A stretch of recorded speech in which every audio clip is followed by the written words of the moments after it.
Hey everyone, welcome back to Fall River. I'm Ryan Kearns for Wild About Trial. We are talking about the Aaron Hernandez murder trial.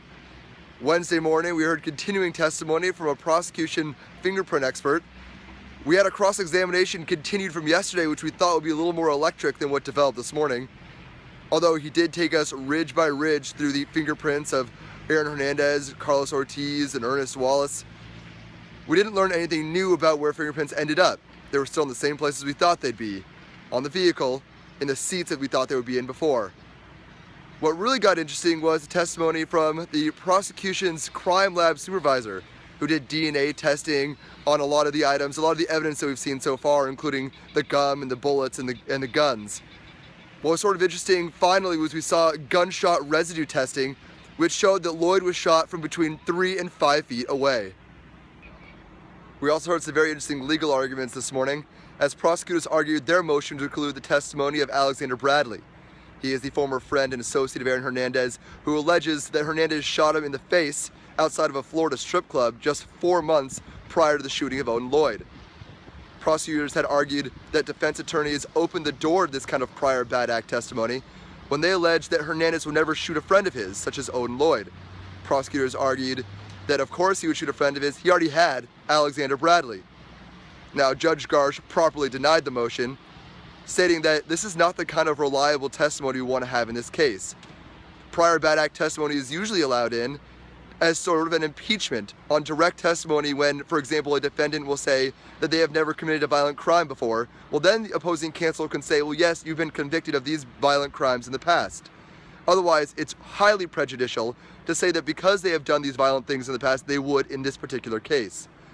Just think about the facts here. Alexander Bradley was, when he was shot, told police initially that he didn't know who shot him.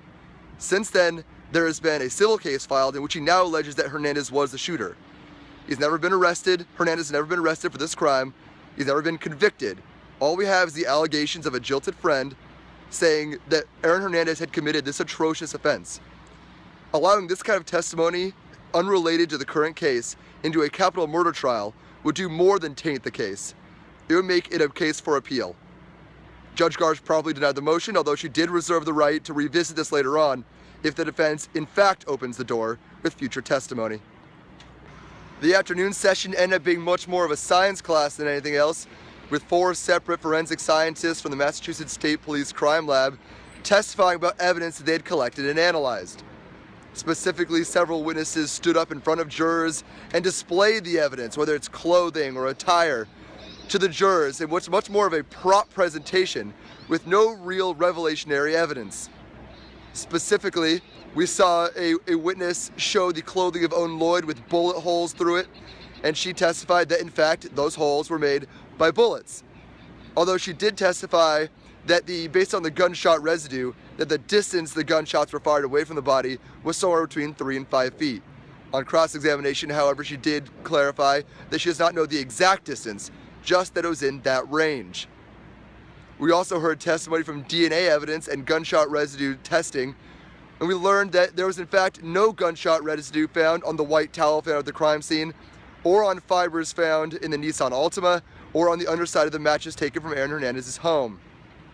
In a final sort of dubious testimony, we heard direct examination from Massachusetts State Trooper and their tire analyst, who testified about the tread found at the crime scene and how it compared to the general tread design of a Nissan Altima. This general tread design theory doesn't hold a lot of weight to this lawyer, but we expect to hear a lot more tomorrow morning, as well as a hefty cross-examination.